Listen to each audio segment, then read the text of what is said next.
keen to know what's going to happen, because we see a lot of change in the industry. There is a circular economy package.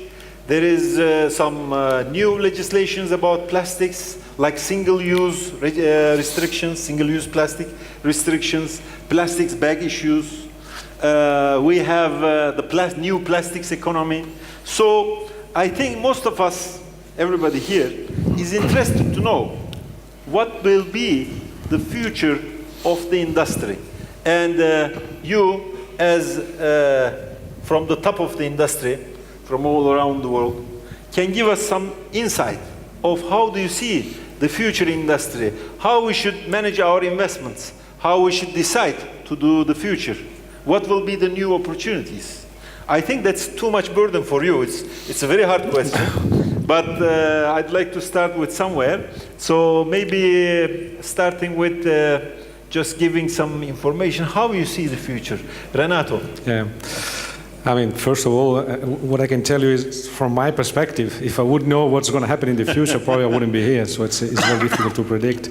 But before going into technicality, I would like to, I mean, from my point of view, if we have to rank the challenges we have to afford and approach in these days, I think that the most important ones are the bad image of plastics in the world, and the perceiving of the behavior of our plastics in terms of littering. That's very difficult to combat. We have been trying very hard, and we are still doing it. We will, that's for sure. But nowadays, we see that I mean, emotional messages are much more effective than studies based on a scientific approach. For instance, a whale with a plastic bag into the stomach is absolutely much more effective than an LCA study on plastic bags, which can demonstrate how good plastic is. And this is the point. We are close to new elections in Europe, so now everybody, I mean, today, to talk bad about plastics gives you votes, apparently. But we think that marine litter is key, but plastics ban is not the solution to marine litter. That's for sure. That's not the solution. But we've been talking to the people in Europe. We've been trying to lobby, but at this stage, it's very difficult to find compromising. So we are facing a difficult time. We are going to have the single-use plastic ban, which will take place. I mean, it will be probably approved before the election. So everybody wants to wave the flag of this new thing, and this is affecting not the whole business, but an important part, but of course, this could be only the start. So we need to move forward and be prepared to do something on our part. We still think that, I mean, plastic, as the President Ziavou said, is the future. I mean, if we wanted to contribute, I was reading this morning in the newspaper, because nobody talks about it anymore, but I mean, CO2 emissions and the heating of the planet is a huge problem. If you think, I've seen a study, I don't remember the name of who did it, I think it's an American company, but if we imagine to change from plastic to other products, I mean, in terms of cost, in terms of CO2 emissions, we're going to increase by 10 times the cost and the emissions. So is that the right solution? So we need to be more pragmatic. We need our industry is very dynamic. I mean, our companies in Turkey, in Europe, everywhere, we've always been investing a lot of money in innovation, in new technology. So we think that now, I mean, we have to of course, increase the usage of recycled material. So we need new technology, and this is possible. But in order to do that, as I said into my speech, we cannot do that on our own only. I mean, we need the cooperation of everybody. So the waste has to be collected in the proper way in order to allow us to reuse it. This is the direction, and I do not see any other alternative. The outlook for our business is still positive. I mean, probably some sectors will be highly affected by this SOP directive, but we see for the future that the plastics will grow in any case at the rate over the GDP growth. This is my point of view. Yeah. So you're talking about the recycled content in the end products. So now the EU legislation is imposing that there should be more recycled material inside the end products. Yes. So you say that there is need for new technologies, so there is new opportunities. Yeah, I mean, it's a big threat, but at the same time, if you approach it in a proper way, it can be a good opportunity too. As always, I mean, that's always the case. The problem is that so far, I mean, the recycled material has been used only to make the material cheaper. It was, I mean, the price perspective was the only issue, making the people moving from virgin to recycled. Nowadays, it's not the case anymore. So people, even the brand owners, they should be prepared. They want to use recycled, so I think they are prepared, if not to pay more, but at least to pay as much as they pay today for the virgin raw material. That's why we need to change approach. So recycled doesn't have to be cheap. It has to be good. It has to be reliable, it has to be sustainable, even on a long term, because one of the problems we are facing today, we have been trying, we have done a lot of trials. The point is that today sometimes you get a good material, sometimes it's not, so it's difficult to rely on this. And that's something that has to be changed. And it has to be changed not only from our side, but also from the rest. And this is, again, a cooperation. I mean, circular economy is a nice concept, but then if everybody doesn't do his own part, it's not going to work, that's for sure. Yeah. And so waste management also is an important issue, to have the right and quality recycling material. Yes. I mean, what we are trying to do now in Europe, because I mean, most of the times you don't have to invent anything. I mean, normally you should check in each single country what they are doing and try to choose which is the best practices. And in Italy, for instance, we have a system. Giuseppe and I were sitting in the board of this organization, which is called Corepla, and we started roughly, I mean, more than 20 years ago. And now we managed to, we are still far away from the new targets, but we started from zero, and now we reach roughly 42-45% of recycled material in terms of packaging. But we did work very hard. So we made cooperation with the municipality. We did set some standards in terms of quality for the collections. And then we are now getting the results. Of course, the higher is the collection rate, the more difficult it is to get good quality out of it. But we need to work very hard for that. Sure. I think the same case applies for Turkey at the moment. The legislation in Turkey also puts a target and an enforcement to use, I think, about 4%. Now 4% in the packaging to use recycled material. Yes, 4% we have to use it. But still now it's not very effective in the industry. I don't see, let's say, the effective way about it. Now we will also have today the president of the Recycling Association. He will give us more information about the recycling issue in Turkey and how we can use it. But that's an important issue, that we should be able to use more recycled material in the end products. That would be the future. Huh? That's for sure. But in these days, it's very difficult to take decisions because of this emotional environment. Because, I mean, we are technical guys. We normally talk to B2B, so we need to do we need to make the proper choice looking on long term. And today you might take the wrong decision. I mean, first of all, I mean, this is my personal point of view. What we've been trying to do so far is, I mean, at least in packaging, to use as less as possible. Yeah. So recycling is one of the solutions. Mechanical recycling, I don't know whether the guys from the raw material will talk about chemical recycling too. So there is not one solution. There are many different kind of. But recycling is part of the solution, but it's not the only one. Because, I mean, for instance, we developed in our own, I mean, my own company, we developed a product which are 7 micron thick. So probably it's not possible to use recycled material for this kind of application. Or we could, if we could switch from 7 to 20. So does it make sense? So that's why I say there is not one solution. We need to identify the application, and for each application we have the right solution.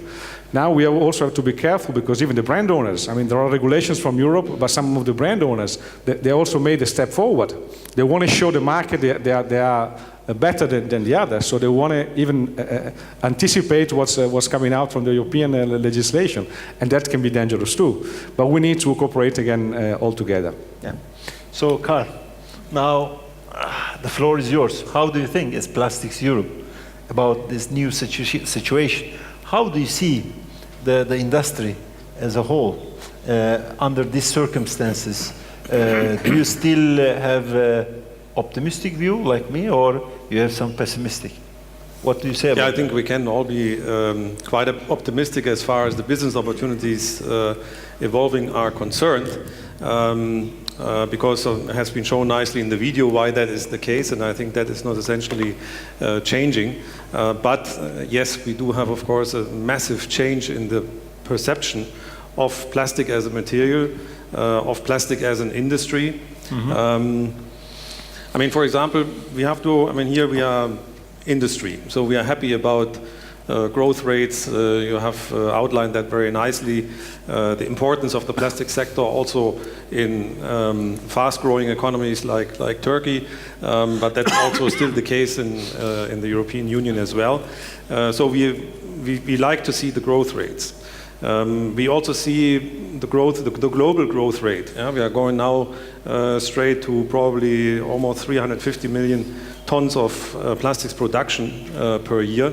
We think that's great, but if people that are very critical on plastic see that, they get scared, because they know that today the reuse and the use of the plastic waste is a terrible record. Yeah? It's hardly anything is recycled. A lot is going in landfills, or worse, ends up in the environment.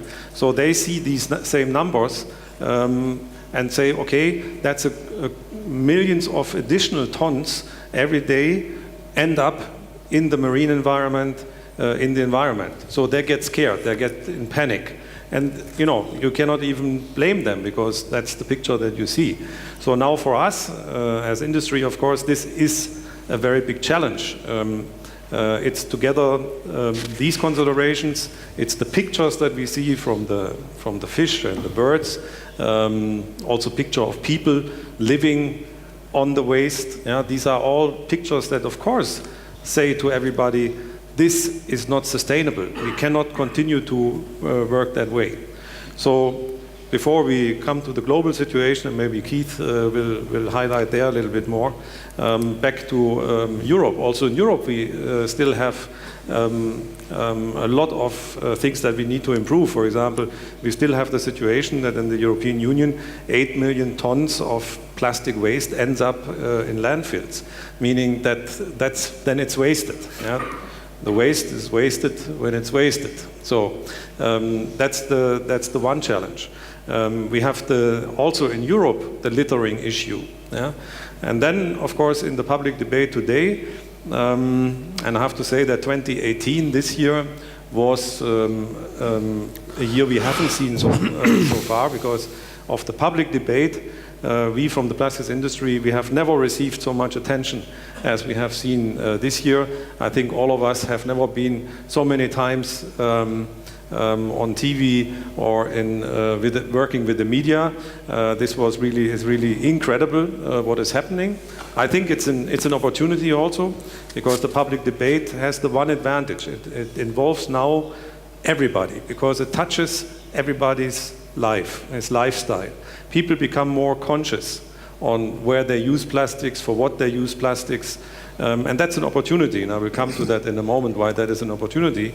But at the same time, of course, it's also a threat, because it is being used for different purposes by different interest groups, by different politicians, as an instrument to emotionalize the discussion, to suggest, and I call that, when you know that we have a big debate in Europe on the harms of populism, political populism, but we have also harm of populism in the discussion around plastics, because it's the same concept.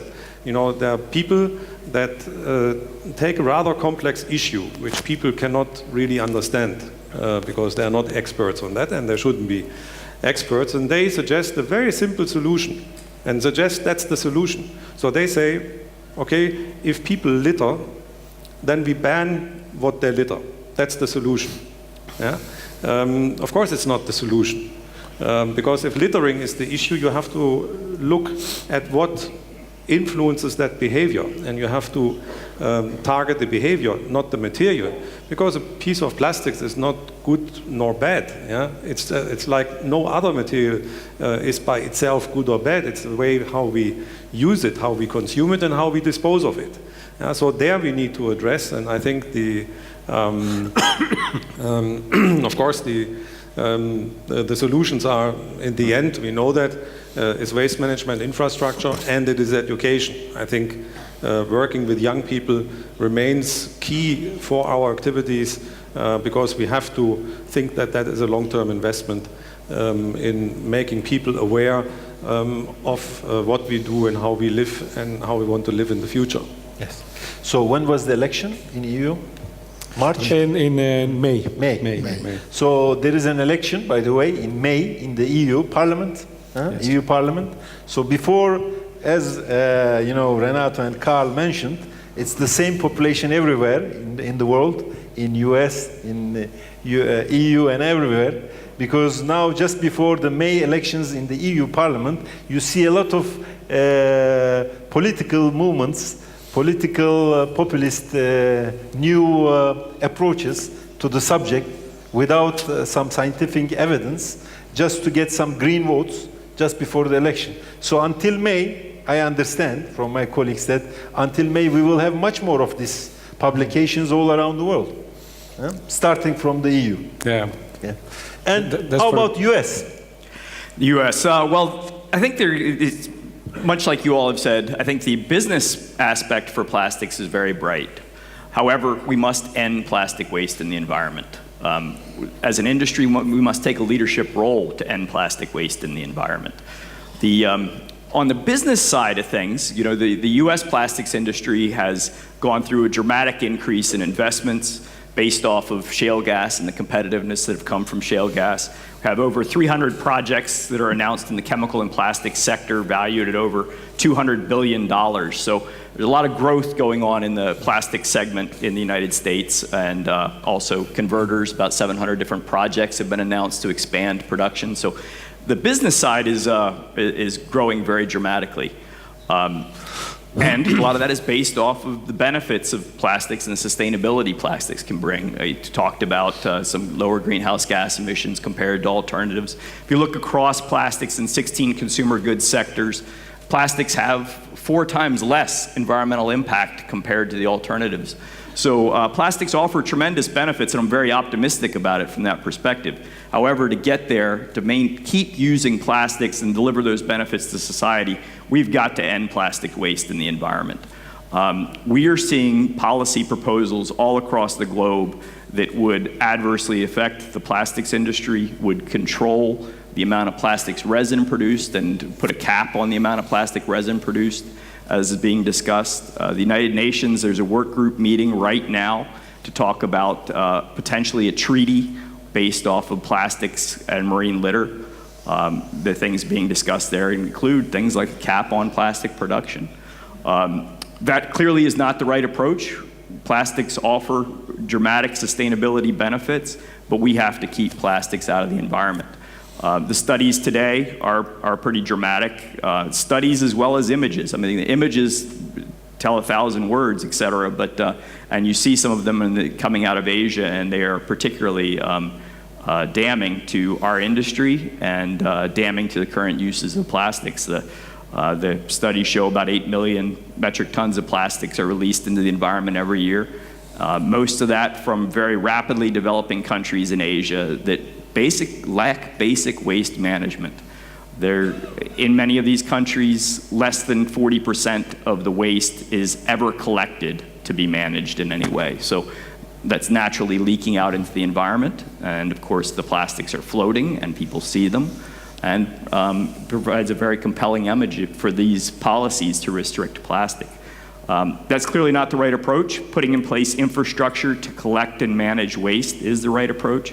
Many of the leading chemical and plastics industry companies are joining together with brand owners today and talking about developing an initiative to end plastic waste in the environment. I think that's something we must all get involved in to help solve this problem, or the future for the plastics industry will not be bright. So we have to end plastic waste in the environment. So I understand that the business in the US is wonderful at the moment. At the moment. That's what I see. At the moment. At the moment. But we're yeah. starting to get these policies like those, many policy proposals like those coming from Europe. So we're seeing many of those today. Yeah. They just had elections, that's why. I mean, they just had elections, the midterm ones. Yeah. I see. Okay, so now the Mediterranean region. So we're coming more focused on the Mediterranean region, which Turkey is an important part. And I think that on one case, for example, for the marine litter, as Kate said, it's mainly from the Asian countries, Indonesia, China, who are contributing most to marine litter. Now the main focus in Europe and US is on plastics is about the marine litter. So how about the situation in the Mediterranean region, in our region, and what is your opinion about also the future as we in this part of the panel?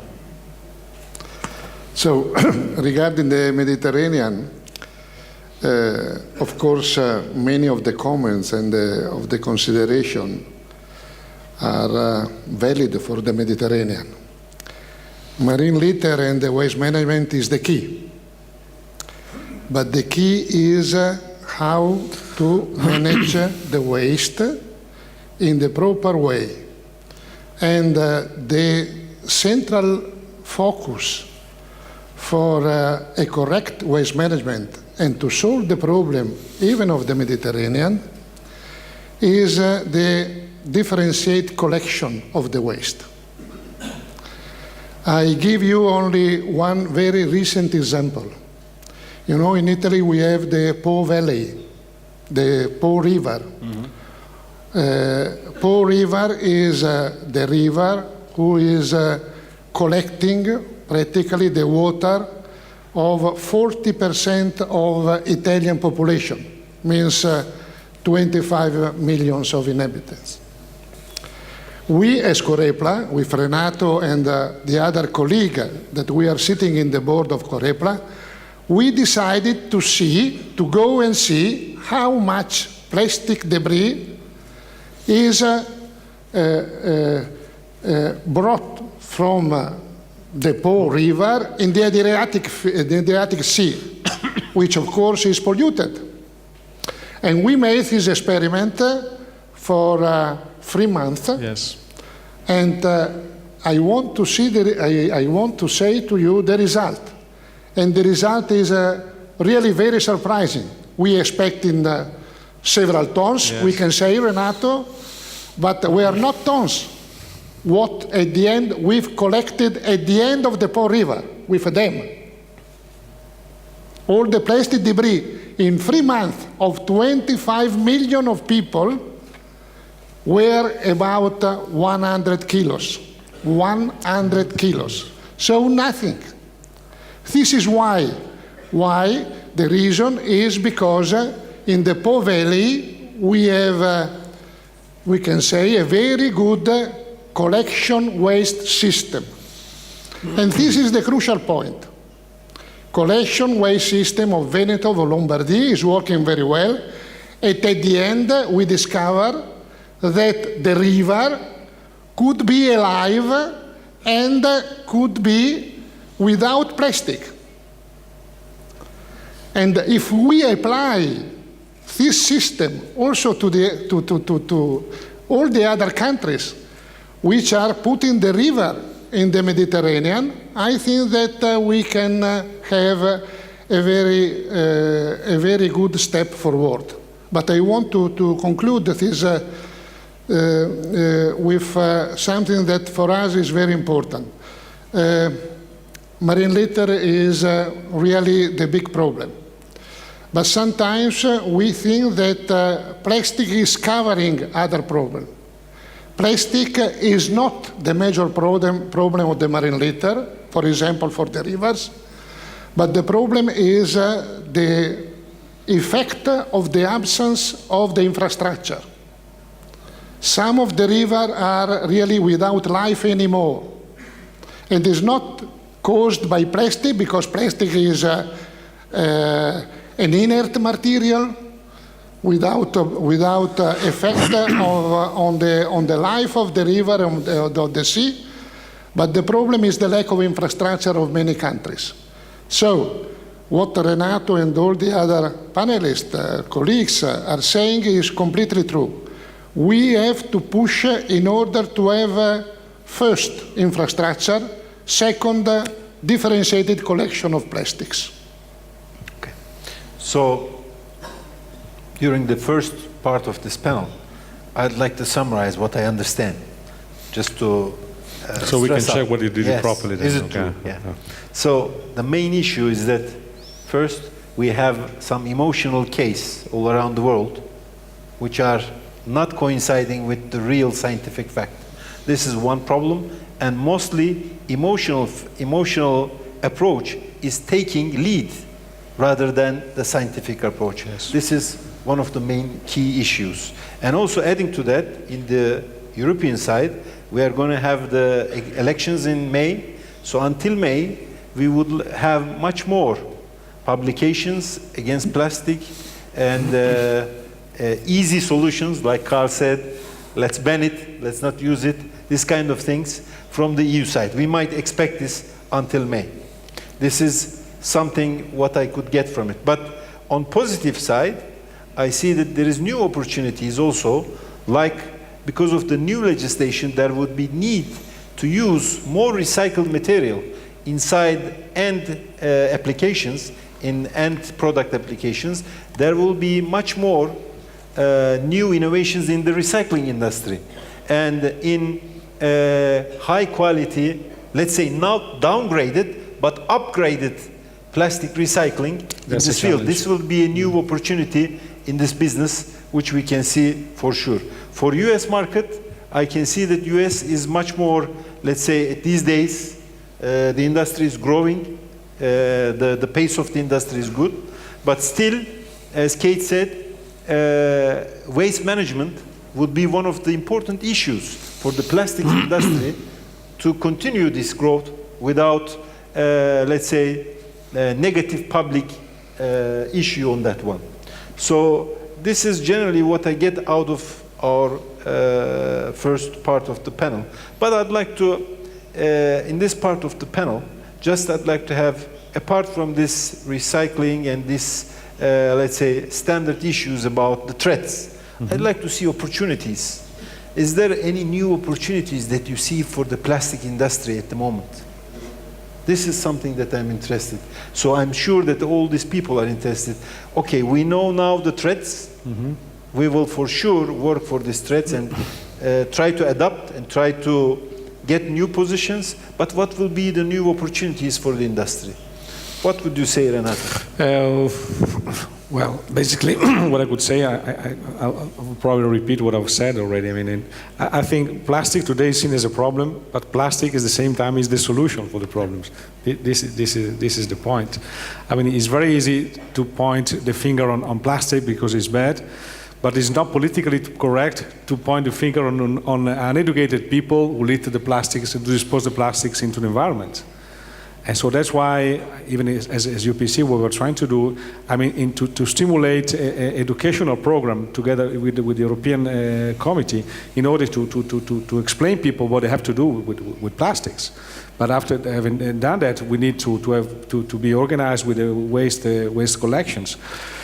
As an opportunity, I see now the trend is clear. So we need to tackle, as I said, the end of life of our product. In order to do that, we need somehow to reuse it, to re-put it into the market. And for this reason, we see, okay, the opportunity for the raw material people, I think chemical recycling for us is to reuse it in most of our products. And this is the main opportunities, the main opportunity I see. But in order to do that, we need to work very hard on eco-design. We need to work very hard with the machine manufacturer. Probably, screw design and machine adjustments will not be the same as for conventional raw material. But this is going to be a great opportunity. So now we see more. I can see that emotionally we see more threats than opportunities. But I think I don't see any future without plastics. That's not possible. I know it's difficult to say that to politicians, especially now, but I mean, I've seen some videos. I think in the past, Federchimica in Italy did one, and I've seen a video from the French guys. I mean, if you would live in a world without plastics, now we would be sitting on a sand. I mean, everything would disappear from this place. Sure. So this is not possible. But that's not something we can say. So we need to act. It's not enough to defend ourselves saying that plastic is good. We need to show that it's really possible to reuse it and to put it in cycle again. So this is the biggest threat, but at the same time the biggest opportunity I see for our industry. Yeah. So you also mentioned the eco-design and also machine producers also helping the industry for this change. So there's also some machine producers over here. I see some of them from the industry. So they would be also working close to the industry to achieve this recycling possibilities, also on eco-design and increasing efficiencies for the industry. They have to. I mean, I remember when we started, I mean, our company got 50 years old last year, so we are in the business for quite a long time. And I mean, originally when we started, we had the mono-layer material, then we switched to 3-layer. Now we are up to 5. In the future, we even have a 7-layer lines. So technology is evolving in order to use, I mean, to get better properties on the film. So now, because we personally did some trials already with recycled material, but the technology, despite being similar, is different. So you need the help of the raw material people too. So probably a number of layers, or as I said, are the screw designs, but that's something has to be changed anyway. We cannot just switch, because if it was that easy, we would have done it already. So we need to make the technology develop and this point of view as well. But I think it's possible. It is possible. And I don't know, I know some of the converters, probably some of them are sitting here, but I know that, I mean, we are all very dynamic. So we're not afraid to invest money. We believe in what we are doing. I love personally what I'm doing, so I'm not afraid to invest money. The risk is that, being the situation so complicated and emotional, the risk is that you might invest in the wrong direction. But I think that the future for plastic is bright. Yeah. And another problem I would like to point out is that, as Carl said, in certain countries we managed to eliminate landfill. Yeah, but in those countries where we do manage to eliminate landfill, we have a huge energy recovery. Yeah. So this is clear. It has to be clear, even if the European Commission that doesn't want to talk about it. But if you want to eliminate landfill, waste energy recovery is a must. Otherwise, we will never achieve this point. So Germany, Scandinavian countries, they are close to zero. In Italy, we are not. But we are not allowed to set up new plant for energy recovery. So that's, for sure, that's not the only solution, but that should be taken into consideration as part of the solution too. Yeah. So now we come to another point, is that normally in Turkey, we don't have a lot of energy recovery. Only we have one company who's making energy recovery, İzeydaş. Apart from that, in Turkey, it's mainly landfill or recycling, mechanical recycling. So you say that if we want to achieve the targets of using more recycled material in the end product, it's also an important issue, important factor to use also incineration and going to plastics to energy, recycled to energy phase would be another part. This is what you mentioned. I can understand. Yeah, I mean, physically, I think it's impossible to achieve zero landfill without incineration. That's impossible. I'm not afraid to declare that, but I mean, I don't see any other. I don't know whether the people sitting in this panel can say something different, but I don't think it's really possible to do that. You had an important message to our machine producers, because we have also a big industry for plastic machinery production here in Turkey, and it's picking up really hard in exports also. I can see some of them here. So you say that we are not afraid of investing as plastic industry, but we need more innovations to follow up the industry. Yes, Carl. So what would you say about the opportunities? I'm more focused now on the opportunities. Yeah, the present European Commission under Juncker, I think their biggest single project was the circular economy package. And circular economy as a concept, our industry over the past 4 years also went through a transition in their own view on circular economy. Circular economy now is seen more an opportunity than a threat. The circular economy package, of course, had in particular the plastic strategy. Plastic strategy, because plastics is seen as the biggest challenge in converting a society into a circular society, mainly because the recycling rate of plastics is much lower than that of other materials. So, in a very constructive approach, we as the plastics industry, the converters, also the resin manufacturers have agreed on a voluntary commitment that we made in January of this year. This is part of the EU plastic strategy, where we have a whole basket of concrete measures on how we convert into a circular economy. Also, you see that, for example, plastics manufacturers are increasingly engaging themselves also in the recycling sector. So there are several recycling companies today that are owned by plastics manufacturers. So you see there is a important dynamics going on because it is seen that by converting to a circular economy there are opportunities. Opportunities, of course, also with the proper usage of the waste, because the waste has a value. The waste is a resource, and that's the beginning point of the whole logic of circular economy. So also I can say that, I think it was a milestone for the industry when the industry a year ago decided, yes, we are going to go to this commitment, which in particular for the resin manufacturers is a dramatic future change of their existing business portfolio. Now, in terms of business opportunities, or how do we get to the higher recycling rates of plastics? Here the key is that we achieve a high degree of collaboration. Traditionally, each industry or even each company is working in its own silo. Yeah? That's the traditional way how we are working. So you optimize everything within one company. Maybe an industry has optimized things, but working across industry with other stakeholders is at the very beginning. So key here is, for example, are the consumer brands. Yeah? I mean, when we talk about litter, what it is, it's always certain plastic products, and the majority of that is packaging, the majority of that is from consumer brands. Of course, the public always talks about the plastic waste and not about the Coca-Cola or Pepsi-Cola waste. Yeah, that's also an interesting feature. But what we do as part of that commitment, that we have now established new platforms that are designed to connect us with all the other stakeholders. Other stakeholders means it's waste management, it's retailing, even the EPR, I mean municipalities, but very important, the consumer brands. Why? Because in order to convert a stream that today is linear, where we make and then dispose of something, you need to rethink the whole process. You need to think from producing the resin up to what happens with the final product. How can you put that economically in the right waste stream so that actually can take advantage of the economic value that is in the waste. And that is not the case largely today, and that's what we are working on there, and that's of course a massive trend towards collaboration across all stakeholders. Mm-hmm. Very clear message.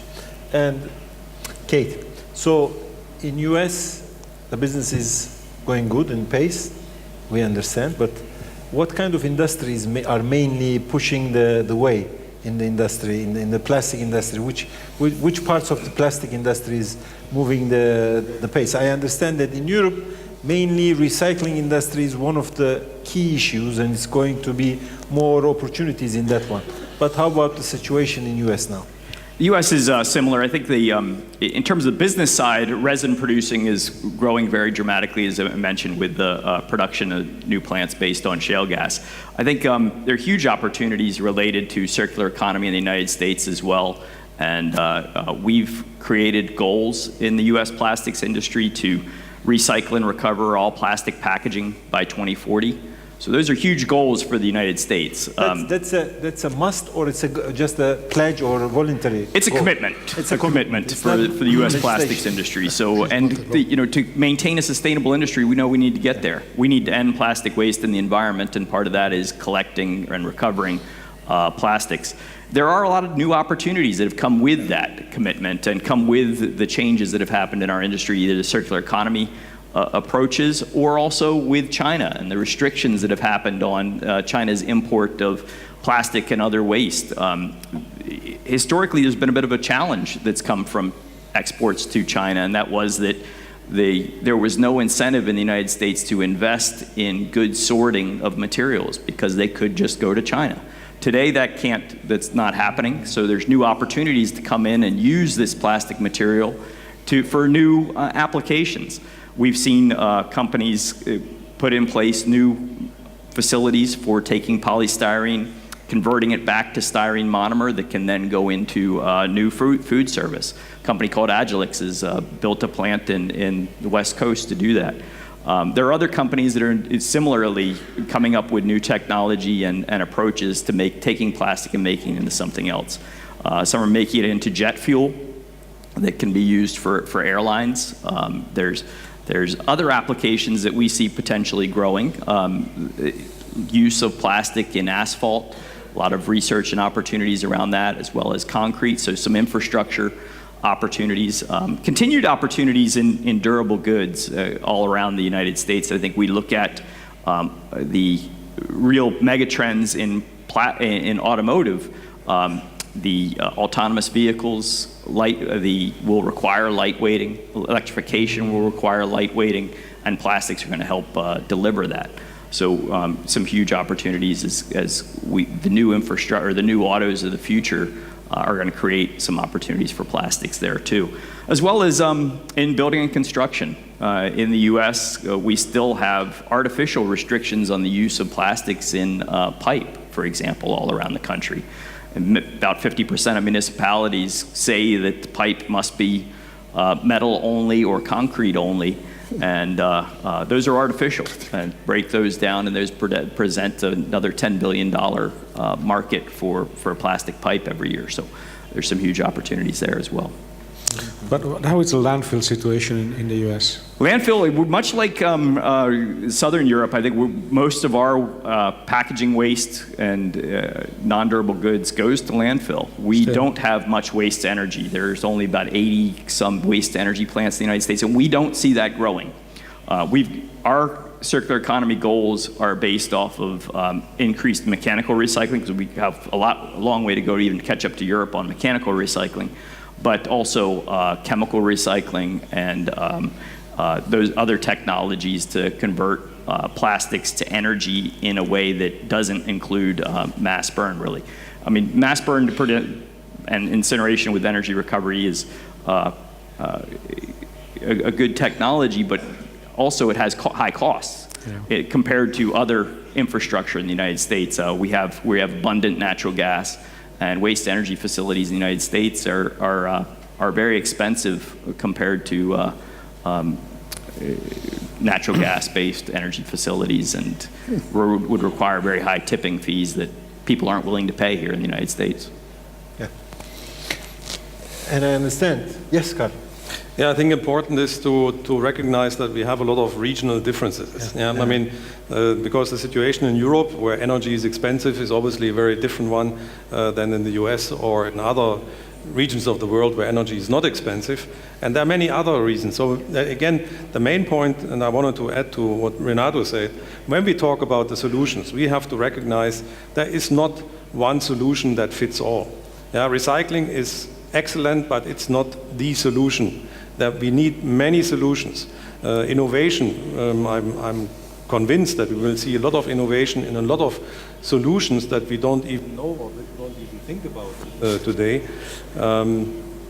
So we need to think that we need to have a whole basket of different solutions. Actually, the circular economy concept, which says you reduce, you reuse, you recycle, you recover, is not so bad. Yeah, I mean, it's the concept is a pretty good one, but we have to recognize that as in the solution basket we have everything at the end of waste. Yes, mechanical recycling. There are now a lot of investments going into the direction of chemical recycling.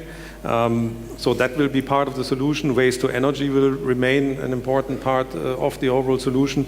And even biodegradable polymers are part of the solution. Yeah, we cannot, it's not an ideological debate on what is the, that there is one correct and there's an incorrect solution. Yeah. Yes. So also what Kate mentioned, I think I'll just give a ball to our Tudan president. He mentioned about China's restrictions on the importation of waste to China, which has affected the industry all around the world, also in Turkey, because after China last year decided that it will not import the waste from other foreign countries, it has changed a lot of business view in all around the world.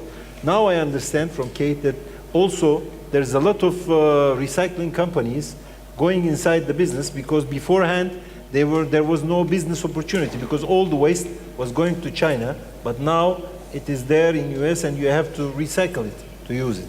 So that's also another issue that you had. That was an interesting point. And also just to make some remark about what Carl said, Carl, is about big petrochemical companies, polymer producers in Europe, now acquiring a lot of recycling companies. That's an important issue, because normally when we are thinking about the size of the petrochemical companies, the revenues, the business volume, and the recycling company, if you compare it, the petrochemical company with the recycling company, it may seem a small investment, but it shows a way. This is, I think, an important issue, that these companies are getting more interested in the recycling industry, and the big giants in Europe are buying the recycling companies. That's an important signal for the industry. And Giuseppe, I'd like to have the end remarks of our panel from you. What would you say about the points? Any comments about the points that we mentioned here? Or anything you want to add? Then I'd like to go with the audience if they have any questions. I would start from the figures. That I give you the figures of Europe, but are the same in Italy and are the same, I suppose, all around the world. In Europe, we produce, we put in the market plastic for around 50 million of tons, 50. Something more of this 50 million is the same in Italy. For something more in Italy or in other countries. Something more of the half of this quantity is transforming itself in waste. So we have approximately in Europe 27 million of tons of waste, of plastic waste. Of these, in a very ambitious way, of these 27 million, the European Commission put a target to recycle mechanically 50%. So other 50%, 13 million of tons. This is the situation. In this moment, and this is the future, in this moment we recycle in Europe, without exporting anymore in the other countries, in China mainly, we are recycling in Europe only 3 million tons.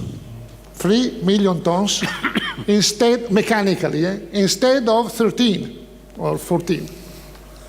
So we have the ambitious goal, very ambitious goal, and this is the future for research, for everything, to reach or to add more than 10, 11 million tons to the recycled plastics, starting from 3, arriving to 14 in 2025.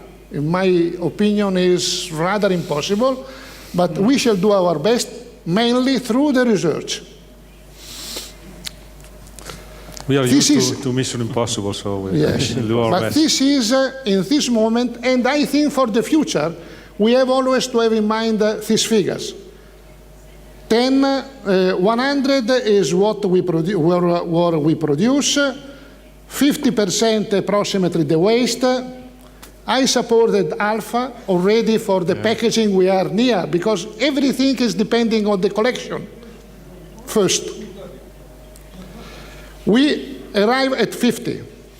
The big question mark is what we shall do also of the other 50%, of the other 14 million tons. And here Renato has been, and we of course agreed, that is clear. At least for the moment, we need incineration or thermovalorization, because landfill is really the last option. Landfill means leakage in the environment and so on. So we have first to avoid landfill. So for the other 50%, we need thermovalorization. And of course, regarding research, we need chemical recycling. But I am coming from the industry. I spent my life in the industry of plastic industry and petrochemical industry. Here, the industry is a little late. We are putting a lot of money in the research regarding chemical recycling, because this is the future. Mechanical recycling, chemical recycling means to have building blocks to produce plastic. So it's the circular economy that is the ambitious goal. But for the moment, we think that to avoid landfill, we have to go also to the thermovalorization. And I want to close with my experience. I spent my life in the industry, and the plastic industry already had in the research, all the plastic industry in the research, they had two very big guidelines that are still very, very, very valid. The first was the safety of the product. Plastic are safe, and this is a big advantage, and I fully agree with Renato. This is really the advantage of plastics also for the future. Plastic is the most screened, observed material in the world, with a lot of legislation regarding safety. And plastics are completely safety. This was one of the biggest guidelines of the industry. The second biggest guideline, and is still valid, is the weight. The industry continuously wants to reduce the weight of the plastic goods. This is too big stream of our research, and are still valid in order to improve recycling and so on. And these are the three biggest guidelines that all the filière is following. Yes, that's good. But one point, you said it is the most screened industry, most safe. I hope that it is the most, it's not the most suspected one. The Usual Suspects film. I remember that Usual Suspects. But Yavuz, if I can, just to reinforce the message that Giuseppe gave, is that, I mean, we have had many meetings with big brand owners. Yeah. So I cannot mention the name, but I mean, because of course everybody's worried about the future of the packaging and so on, but no one of them was looking for alternative to plastics. They wanted to find a solution within plastics, either renewable resources or biodegradable, compostable, or lighter, or with recycled material. But almost all of them, they would say, okay, we need to do something, but we want to do it within plastics. So this is the clear message I want to give to the audience today. That's a good message to end the panel. So, zamanlamamız nasıl? Ona göre soru kaç tane alabiliriz? Soru?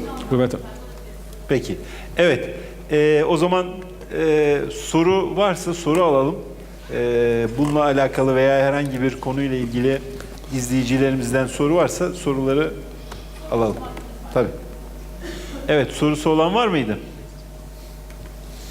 Cemil Bey buyurun.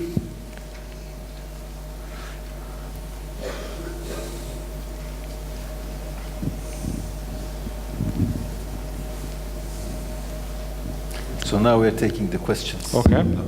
Thanks a lot for all panelists. My name is Cemil, company Carex. My question is to Kate about this huge investment in USA is thinking to supply the capacities to where after the China and USA trade wars. And I would like to ask your opinions how the global market will affect for this case. And Do you have any estimation about avoid this problem after the G20 meetings? Do you have any news about canceling this war? Yeah, the trade wars and the discussions certainly do impact the views of those investments. Those investments were made and were discussed a few years back. They're underway and they're moving forward. So I think that we've seen some good developments on the trade front recently. We've seen the rediscussion, reauthorization, renegotiation of NAFTA, North American Free Trade Agreement, with the U.S., Canada, and Mexico. So that's been moving in the right direction. I think the discussions we saw out of the G20 was some more halt or pause in the trade tariffs with China. I think it's a positive development. I think that is a step in the right direction. We hope it continues. Başka soru? Aykut Bey buyurun. Öncelikle herkese hoş geldiniz diyorum. Ben Romanya'dan geliyorum, Alkan Packaging. Bir konuda burada benimle beraber meslek sahibi olan arkadaşlara bilgi vermek istiyorum. Poşetle ilgili olan kısıtlama 10 sene evvel Romanya'da geldi. En ağır şekilde, Avrupa'daki en ağır şekilde geldi. Adet başına taks getirdiler. Dolayısıyla tona vurduğunuz zaman en kalın yaptığınız poşette bile 2.000 euro, en ince yaptığınız eczane türü poşette bile 10.000 euro taks verdirttirdiler bize. Şimdi biraz daha değişiyor. Recycle'a dönülüşüyor. Hani recycle olursa, poşet 50 mikronun üzerinde bir recycle olursa taks alınmayacak gibi bir gündem var. Onunla ilgili de Çevre Bakanlığı ile biz görüşmelerimize devam ediyoruz. Fakat 50 mikronun üzerinde market poşetleri yapan arkadaşlarımız çok iyi bilirler. İmalatı gerçekten çok zor. He de recycle'dan yapmanız, hem çekmeniz, çünkü recycle'ın bir kalite standardı yok. Her yerden toplanmış mallar, her taraftan değişik değişik kokular. Onları çekmeniz, hadi biraz daha kolay, basmanız biraz daha kolay ama kesmeniz, verdiğiniz süre çok daha fazla oranlara giriyor. Kalsit koyamıyorsunuz, bu sefer 50 mikrona kalsit koydunuz mu gramajında %30, %40 artıyor. Sizin de bu konuda çalışmalarınız var. Biraz daha derin, detaylı bir şekilde önümüzdeki günlerde çalışmalar bekliyor. Bu uygulama girdikten sonra sektörde daha değişik sorunlar olacağını biz yaşadığımız için sizi şimdiden bilgilendirmek istiyorum. Teşekkür ederiz. Aykut Bey, biliyorum Romanya'da da sizde bu konuda bir sivil toplum hareketi var. Çalıştınız. Yine işbirliği içinde biz de orada bilgi alışverişinde bulunuruz. Evet. Evet, buyurun. Buyurun. Ömer Bey. Evet.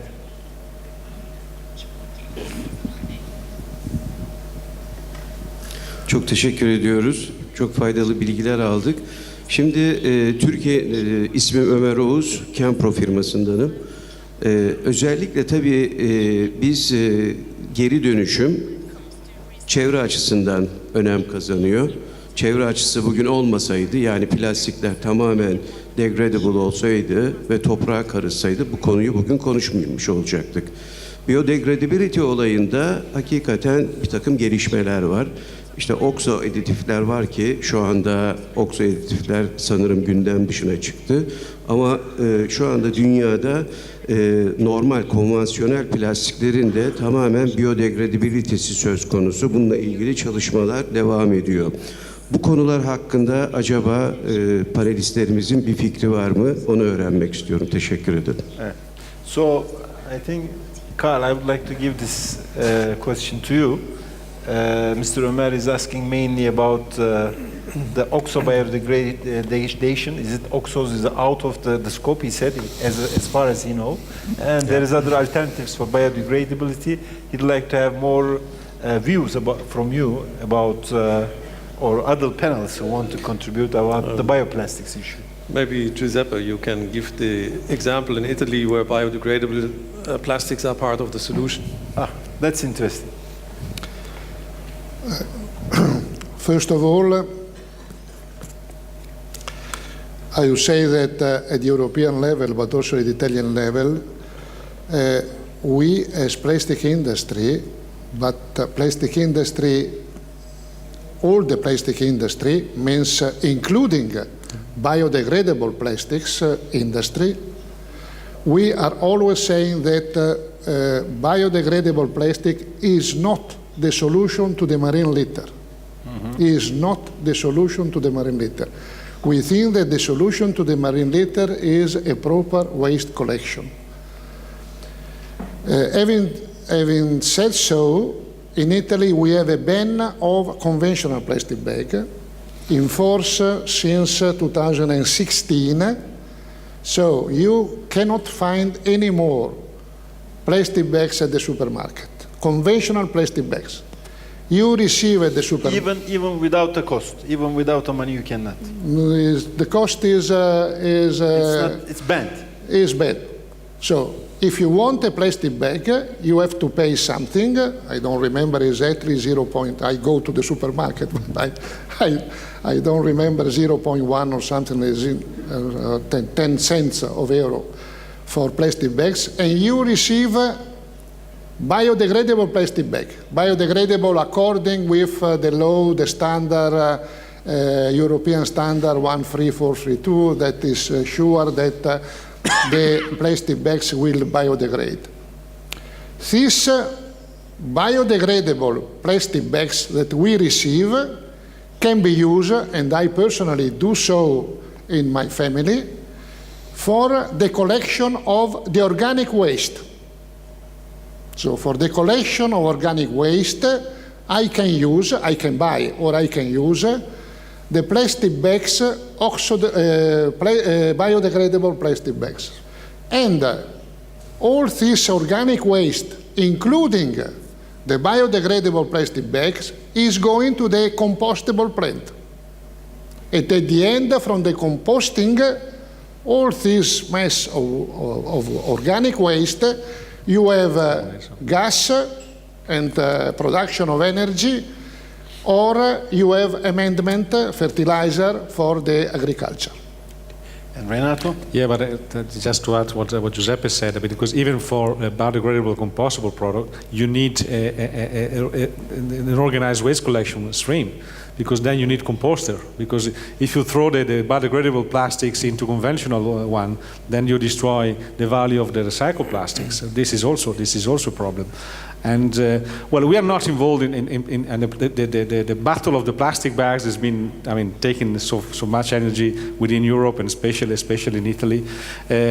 But one of the problems we will face probably also in the SUP, Plastic Packaging Directive, is that Europe will define the rule, but then each single state will have 2 years' time to implement this at national level. So we still don't know what's going to happen.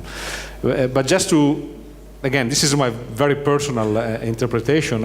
In our family, in the past, we used the shopping bags as refuse bags. Mm-hmm. So we never throw any plastic bags away. So now people say shopping bags have decreased, but they have increased a lot the consumption of refuse bags, because now we have to buy them. So at the end, the balance is more or less the same. So that's why I keep on saying we need a really pragmatic approach. Biodegradable products, they are fine, they are nice, they are the solution for certain applications, not for all of them. As far as the oxo-degradable is concerned, so now that it will not be banned. I don't know whether it is banned or will be banned, so probably will not be a solution in Europe. It's a solution in other parts of the world, but I don't think it will take place. We'll go back to oxo in Europe. This is my personal opinion. Yeah. So we understand that it's a good point, even though the shopping bags might increase because of the new legislation, the garbage bags will have a new way of increasing, because already we were using the shopping bags as a garbage bag. This is one point. And the second point is important point, is that biodegradable solution is only effective if you have a special waste stream for that. So, for example, if you buy a bioplastic product, a cup, and you drink what is inside, then you throw it away in one box, in one waste basket. So what will they do? will they recycle it with normal plastic together? Then the normal plastic, which the bioplastic is recycled, it will lose its properties. It will be less, let's say, economic-wise usable product, recycled product. Or will that have a special waste stream that is only collecting the bioplastic and at the end recycling or, let's say, composting the bioplastic together? That's an interesting issue because I have an example in Turkey. One of the very important companies which we all know in Turkey started to use bioplastic bags for some product. They made a lot of advertisement that they are using the bioplastic bag and they are no more environment friendly. And after, I think, 6 months later, I know this big brand, local brand, they asked me, when they saw me, they say, is there any place that we can recycle? What are we going to do with these bags? Because there's nothing to do with them. There is no place to compose. In Turkey, you know, there is only one place that you can compose a bioplastic. And that's a very small quantity.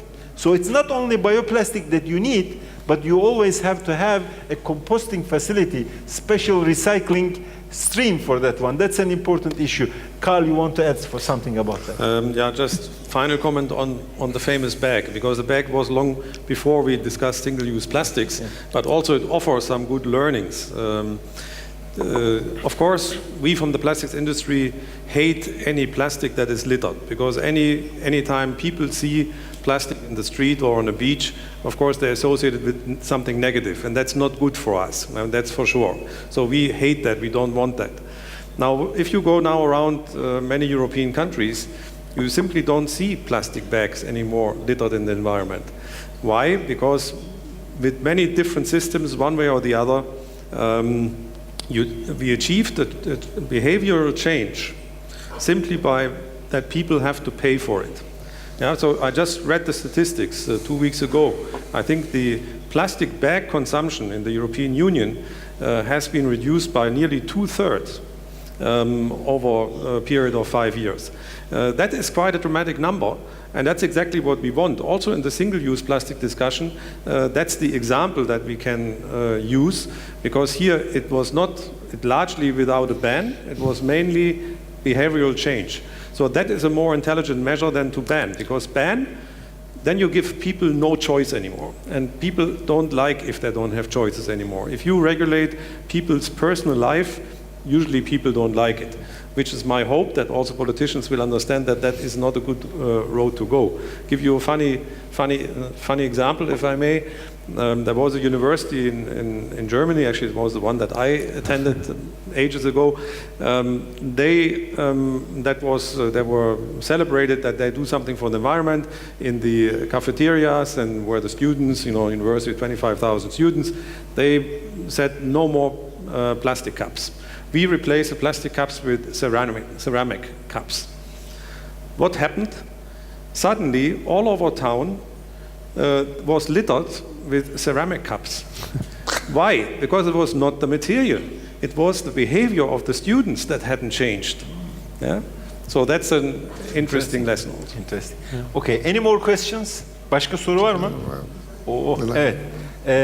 Ömer Bey, size tekrar geleceğim ama Rüknet Hanım'ı alalım. Rüknet Hanım, buyurun. Evet, gördüm. Sonra beyefendi, sonra Ömer Bey.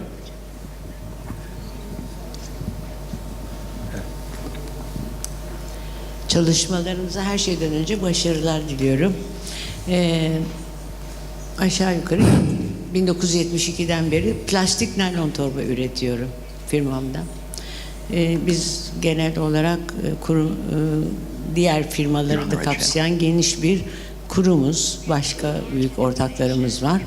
Ancak bütün sorunuz, Yavuz Bey de biliyor ki plastik torba üretiminde bu gelen kısıtlamalarla birlikte üretimlerimizin çok düşeceği ve yalnız bizim değil, istihdamın da azalacağı, bu konuda devlete ödenen vergilerin de mutlaka çok düşeceği, gerek kurumlar, gerek stopajla ilgili, gerek gümrük vergileriyle ilgili ciddi bir vergi kaybı da söz konusu olacağı çok net olarak görünmektedir. Bu zaman zarfında plastikte çok değişimler oldu. En son 20 yıl önce ben hatırlıyorum, plastiğin yasaklanması konuşulmaya başlanmıştı. O zamanlar sanayi odasındaydım ben. Son günlerde perakendecilerin, beyefendilerin de izah ettiği gibi duygusal bir yaklaşımla olaya, medyayı kullanarak, sivil toplum örgütlerini kullanarak, hatta bakanlıkta da ciddi bir etkinlik sağlayarak halkın dikkatini çekmeye başladılar. Bunlar tabii ki çok yıpratıcı oldu. Maalesef çok sıkıntılar çekiyoruz biz. Algıyı değiştiremiyoruz. Bunun ilk toplantısında bile söylediğimiz şey şuydu. Evet, plastik başıboş bırakılırsa ki çevre kirliliği yaratılır. Ama bunun müsebbibi üretici değil. Biz çünkü plastiğin en masum halini üretiyoruz. Nihai ürünü üretmiş oluyoruz. Bu durumda son zamanlarda tekrar yeni bir şekillendirme nedeniyle ürettiğimiz naylon torbalarda, plastik torbalarda örneğin geri dönüşümün hiç lamicimi yok ortada. Ben çok amiyane konuşuyorum zaman zaman, kusura bakmayın. Compound'un hiç yok. Tamamen orijinalden üretilmesi. Hiç orijinal üretmeyen, tabanını teşkil eden Türkiye'nin en büyük market firmaları tamamen compound'u ve geri dönüşümü çıkarıp sadece orijinalden mal talep ediyorlar. Bu biraz düşündürücü. Bunu matematiğini yapmak lazım. Ekonomik değerlendirmelerini gözden geçirmek lazım. Hepimizin bu konuda da çok çalışması lazım. Atık meselesinde çok haklılar. Ama biz buna hazırlıklı değiliz ülke olarak. Ben onu görüyorum. Ayrıca bir şey daha belirteyim. Yurt dışında plastik torbalar aşağı yukarı bizim paramızla 25 lirayla 45-50 arasında değişiyor. Ve içinde ciddi anlamda geri dönüşüm var. Çok kötü kokuyor çünkü. Ben en son Yunanistan'daydım geçen hafta. Özellikle bütün marketleri dolaştım. Edindiğim bilgi buydu. Ben de bu böyle bilgilendirmek istedim. Kolay gelsin. Başarılar diliyorum. Teşekkür ederiz Hikmet Hanım. Evet, sonuçta alışveriş poşeti üreticilerimiz için zor bir dönem. 1/1/2019'da Türkiye'de ciddi anlamda burada bir düşüş olacağı görünüyor. Yani tahmini olarak da baktığımızda diğer ülkelerdeki uygulamalara aşağı yukarı paralı uygulamaya geçtiklerinde %50, %60 işlerde plastik alışveriş poşeti kullanımında düşme oluyor. Bu da bir realite. Evet. Buyurun.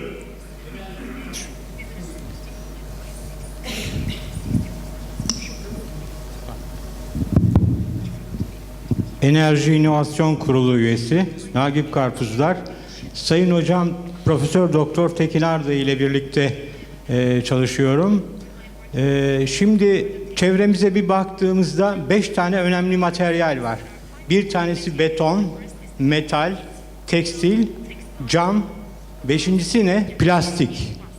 Demek ki plastik ana ham maddelerden bir tanesi. Peki bütün bu sektörlerin bankaları var da neden plastiğin bir ticari bankası yok? Birinci sorun bu.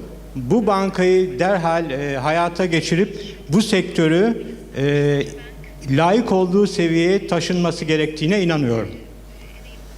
Bu konuda çalışmalar var mı? Bu arada inovatif fikirler üzerinde çalışıyoruz. Genç öğrencilerimiz bugün bir fikri olduğunda başvuracak bir mercisi yok. Örneğin bir plastik materyal dizayn ettiğinde ya da ürün dizayn ettiğinde herhangi bir fabrikaya gittiğinde aldığı cevap hayır.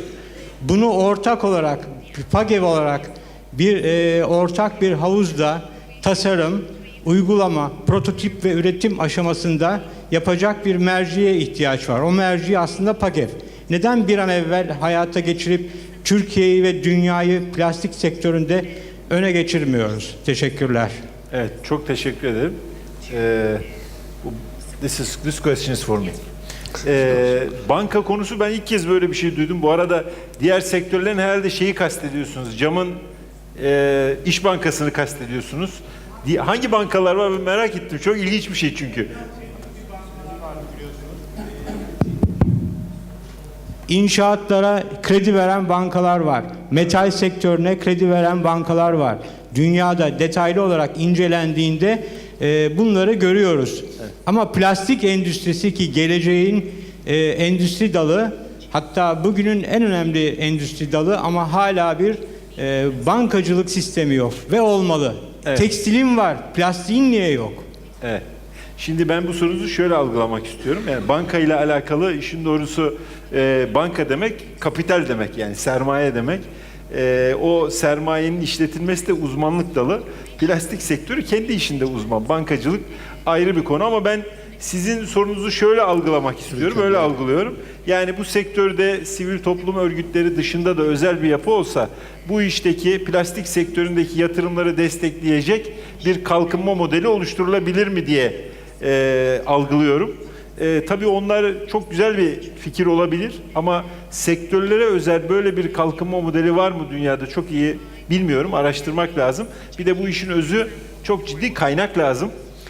O kaynak noktasında da bizim sektörlerimizin, sivil toplum örgütlerinin elindeki kaynakların maalesef sınırları var. Bu kaynakları da belli önceliklerde kullanıyorlar. İşte PAGEV olarak önceliğimiz eğitim oldu.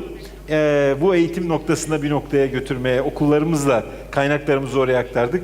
Yine bahsettiğimiz gibi bilgi aktarımı olan bu konferanslar ben ilk başta bahsetmiştim. Ama son sorunuzla alakalı, bu tasarımla alakalı zaten üzerinde önemli bir projemiz, çalıştığımız Mükemmeliyet Merkezi projesi var. Tam da bahsettiğiniz bu konu için olmuş durumda. Bunun üzerinden geçtiğiniz için de teşekkür ederim. Böyle bir çalışmamız var. Evet, buyurun.